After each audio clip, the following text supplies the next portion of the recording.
At the height of its power, the British Empire spanned over a quarter of the globe. Today it spans over 243,610 kilometers.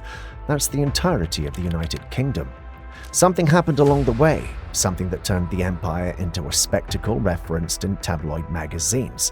Today we're taking a look at the century-long decline of Britain's economy, how the British royals went from enjoying everything to barely having anything. This is the story of empire to austerity. Is colonization a bad thing? The straightforward answer would be yes. There's nothing that can validate the plundering, loitering, and often murdering that carried out in the name of colonization. It's a word often used in conjunction with the expansion of the British Empire. Colonization by way of trade, or at least the pretext of it, was how Great Britain was able to extend its control over a third of the world. So inherently, yes, colonizing a nation can never be considered wholly moral, if at all. But then again, let's play devil's advocate here for a second and talk about the one person that views colonization as a good thing, possibly even a moral deed in some cases. That would, of course, be the colonizer. While the British Empire has come under criticism for the means it employed to expand its empire and then the outcome of it all, one cannot argue that colonization didn't achieve what it set out to do. Take the subcontinent, for example. The British did take over the whole of the subcontinent by way of the East India Company. Yes, it led to many revolts, deaths, and quite blatant plundering and looting. But can anyone argue that it didn't help the British achieve what they wanted it to? To preface this, the Koh-i-Noor now sits in the king's crown. India, however, would be a very typical example of a nation that was once colonized by the British. They were originally approximately 105 separate colonies controlled by Britain. Some 26 either united or were absorbed to become other countries. Approximately 78 became separate independent countries, and some 51 of those are members of the Commonwealth of Nations.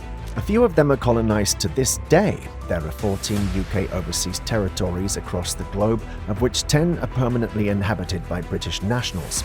All the territories have historic links to the UK, and together with the UK and Crown dependencies like Jersey and Guernsey, form one undivided realm where the king is sovereign. That's coming from the official website of the House of Commons. In not so many words, the British have colonized 14 overseas territories that exist into the modern day. In effect, Britain has been busy, and in more ways than some, one might even argue that colonization became the British way forward. But then again, colonizing a country cannot be looked at in a positive light. In this case, it's just a matter of how colonization managed to achieve what it intended to. Provide riches to the homeland as far as it might be from the colonizing territory. So it might not be positive, but it got the job done. This isn't to suggest that it's only the British way forward either. Had it not been the British, it would have been the Dutch, and had it not been them, it would have been the Portuguese. In effect, any port nation that found a way to travel long distances from their relative advanced nations to comparatively less, so ones found a way to colonize those countries. It might sound like an oversimplification, but in some cases it really was that simple. For India, as an example, Britain employed a policy of divide and rule, by way of which they were able to sneak into governance while different demographics fought against one another. By the time anyone had noticed, Britain had already employed a viceroy to the subcontinent. Britain's economy, even as it stands today, is a product of years and years of colonizing, and anything that suggests otherwise would be unrealistic. The fact of the matter is that while Great Britain might be revered today as one of the world's most advanced nations, it's partly because Britain had the means to fund that advancement. Think of it this way. The British set back the colonies they'd taken over when they eventually left. And while they could have caught up to the United Kingdom, they were admittedly at a disadvantage. At one point in time, Britain enjoyed over 30% of Africa. Zambia was one of the many countries the British had taken over, and while they eventually left in 1964, it wasn't in the best state. Zambia ranks among the countries with the highest levels of poverty and inequality globally. Poverty reached 60% of the population in 2022, up from 54.4% in 2015, worsened by limited job creation and declining labour earnings. Let's compare that to Britain. The UK's net worth is estimated to be £12.0 trillion in 2023, down from £12.6 trillion in 2022. Still, despite its devastating impact, colonization has helped the people who, well, colonized. In this case, it was the British and how officials were able to transform Britain's economy using their global influence and benefit the British people.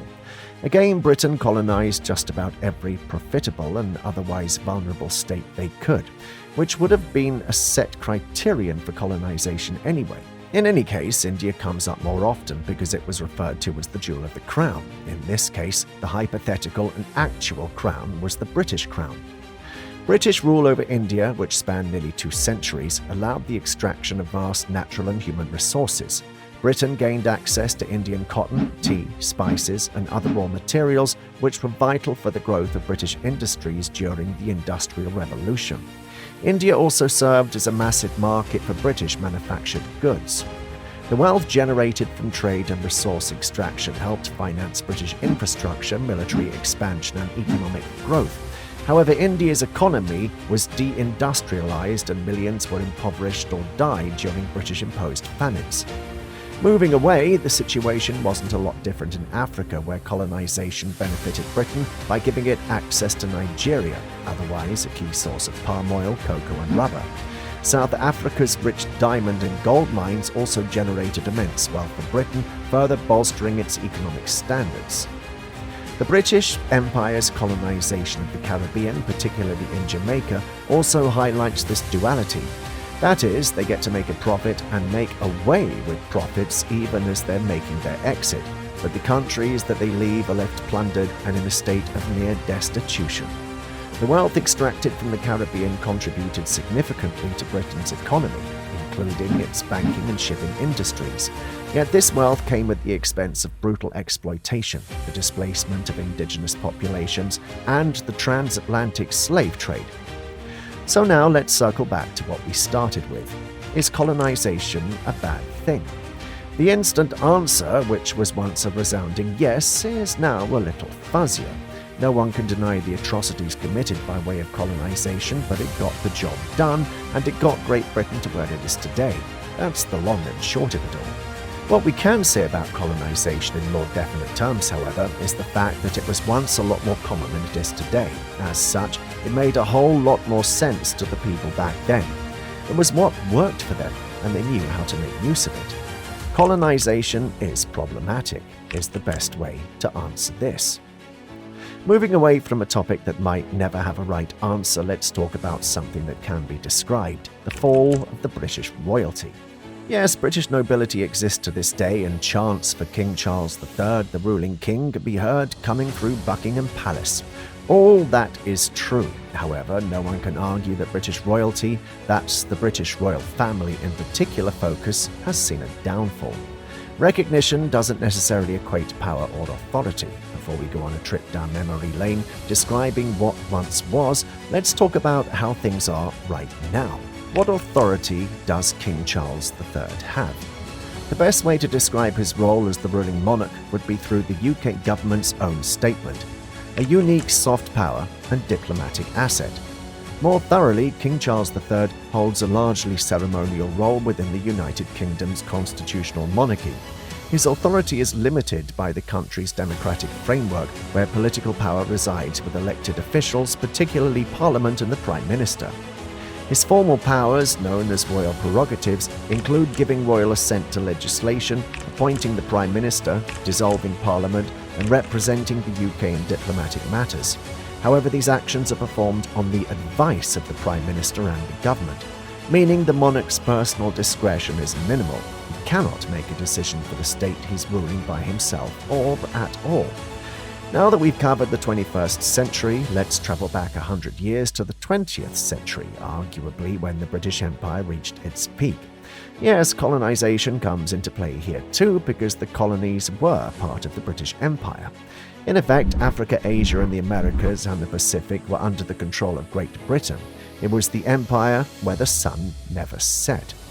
Because quite literally, the sun would never set in the vast empire. If it set in one continent, it would rise again in another. Britain was at the height of its imperial power, arguably under King Edward VII. The empire spanned over a quarter of the earth, ruling over hundreds of millions of people. This obviously meant that the British economy was thriving as resources were being collected from its colonies. Back home, the British aristocracy and the royals were living cushy lives. Speaking of King Edward VII, his rule was referred to as the Edwardian era, a time when Britain saw global dominance and great prosperity. King Edward VII modernized the monarchy's public image, all the while maintaining its grandeur. More importantly, it was a time of social stability and optimism. That's because it was before World War I. The war was tough on the monarchy, as it was on the rest of the world too, admittedly. The royal family faced criticisms due to its German connections, with King George V being first cousin to German Emperor Wilhelm II. To address nationalist concerns in 1917, King George V changed the family name from the House of Saxe-Coburg and Gotha to the House of Windsor, renouncing all German titles. Several relatives were granted new British peerages, while others stopped using their German titles. The war also presented challenges regarding the Russian royal family. Tsar Nicholas II, George's cousin, was overthrown in the 1917 Russian Revolution. Despite a request from the Russian government for asylum, George declined due to concerns about public opinion. Nicholas and his family were later executed by the Bolsheviks in 1918. The British royal family also had to pledge its resources. This would include the men in the colonies it controlled. Yes, British soldiers were also a part of the war, and nearly 1 million of them were killed in the bloodshed. Not in vain, however, as Britain was technically part of the winning team. However, like we said, the war was tough on the monarchy. Britain was financially exhausted, and its pre-war dominance was challenged by rising powers like the United States. The royal family, though still influential, saw a shift in public perception, with the monarchy increasingly viewed as a ceremonial institution rather than a symbol of imperial might. The Second World War was worse. The British Empire had barely recuperated from the effects of the First World War. It was heavily in debt, the global landscape was changing, and anti-colonial movements were on the rise. The British royal family was seeing a shift it never had seen before. People didn't respect them anymore. Anti-colonial movements were on the rise, and countries under British rule began demanding independence. India, the most valuable colony, gained independence in 1947, making a significant moment in the empire's unraveling. In the following decades, British colonies across Africa, the Caribbean, and Asia steadily won their freedom, as Britain could no longer maintain its imperial grip. The process of decolonization drastically reduced Britain's global influence, both politically and economically. This shift not only affected British standing on the world stage, but also had an impact on the wealth and power of the British royal family. The monarchy, once an embodiment of empire, found itself presiding over a country with far less influence. The royal family had become symbolic, and that's as much as anyone cared for it now. Moving on to the mid-20th century, during the reign of Queen Elizabeth II, there were calls for a more democratic and less hierarchical society. The royal family morphed into more of a figurehead. The economic decline of post-war Britain, marked by the loss of colonial wealth, meant that the monarchy could no longer command the same level of financial resources. The royal family's wealth, while still substantial, was increasingly scrutinized. Maybe the greatest way to gauge at how times have changed for the British family is how they're perceived in present times. Challenging the authority of the ruling monarch was something no one could have dreamt of once. The king held complete and total control of the land and held institutional powers. You could not mock the king. If you were caught, you'd be tried and most likely brought to a swift justice. Is that the case today? King Charles III, ruling monarch as he might be, isn't respected in the same way you'd expect a king to be. A better example would be Prince Andrew, who was embroiled in the Jeffrey Epstein scandal. Yes, the scandal was sensational, but the charges levied against him were charges kings, queens, princes, and princesses could have got away with once. In 2021, a complainant filed a civil lawsuit against Andrew, claiming that he'd sexually abused her when she was 17. The following year, Andrew gave up his military titles and royal patronages. In 2022, it was announced that Andrew lost his police protection. The examples could go on, and some of them are actually quite positive. such as the late Queen Elizabeth's philanthropic efforts, which were now being carried out on by Catherine, Princess of Wales, who's married to William, the heir apparent. Philanthropy, scandals, and memes. Does anyone know what the royal family even does anymore? That pretty much sums up where we are today. The royal family exists only for the fanfare or the backlash. They've been reduced to public figures without any real authority in the running of the country. The fanfare, however, also explains why the royal family exists to this day. They're a part of British identity and a massive tourist attraction. From authority to social figures and not much else, that's what's happened to the British royal family. Some methods employed by the British to expand its empire worked. Clearly, they did, others didn't, which is why they've entered a new phase in the 21st century. One core strategy was the concept of the civilizing mission, which posited that it was the duty of the British to spread Western civilization, culture, and values to less developed parts of the world. This narrative was rooted in the belief in racial superiority and the idea that British governance brought progress, education, and Christianity to indigenous populations. Missionaries played a significant role in promoting Christianity and Western values. In regions like the South Pacific, organizations such as the London Missionary Society sent missionaries to convert indigenous peoples, establishing schools and providing medical care, all framed as part of a civilizing effort. Western education systems were introduced in colonized areas. For instance, the British in India established schools that taught English and Western subjects, creating a class of English-speaking elites who adopted British customs. Cultural institutions, including museums and exhibitions, often portrayed British civilization as superior, while indigenous cultures were depicted as primitive. The British media portrayed colonialism as a noble endeavour. Newspapers emphasized the benefits of British rule, while events like the British Empire Exhibition showcased imperial successes, generating public support for colonial policies. Next came indirect rule, a colonial strategy whereby local leaders maintained pseudo-powers. By pseudo, we mean that the local leaders held ceremonial roles. They would, at the end of the day, report back to British higher-ups and were required to follow laws and policies of Britain. This system was primarily implemented in regions where traditional political structures were well established, and it was seen as a cost-effective way to govern vast territories without directly administering every aspect of society. In the early 20th century, under the leadership of British colonial administrator Lord Frederick Lugard, the British used existing systems of local governance to control the population.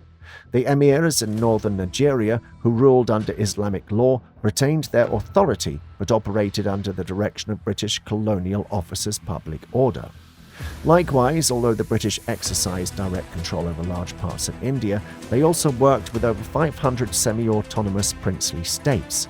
These rulers maintained their royal titles and local governance but had to adhere to British foreign policy and economic directives. In exchange, the British provided military protection and other privileges. And now for the question everyone's been waiting for. Will Britain see another heyday? To ask that would be to suggest that the United Kingdom isn't doing well today. While the UK isn't the global leader, it is still one of the global leaders, notably a part of the G7. Although it hasn't claimed the number one spot in a while, odds are it might never will. Which is the answer? No. Britain will never be an empire again for the simple fact that the methods employed to become an empire the first time around are outdated now. More so, they're attached to negative connotations. They always had been, to be fair, but the extent of just how criminal they were can be better appreciated in the modern day. Do you think there are better things to come for the British royal family?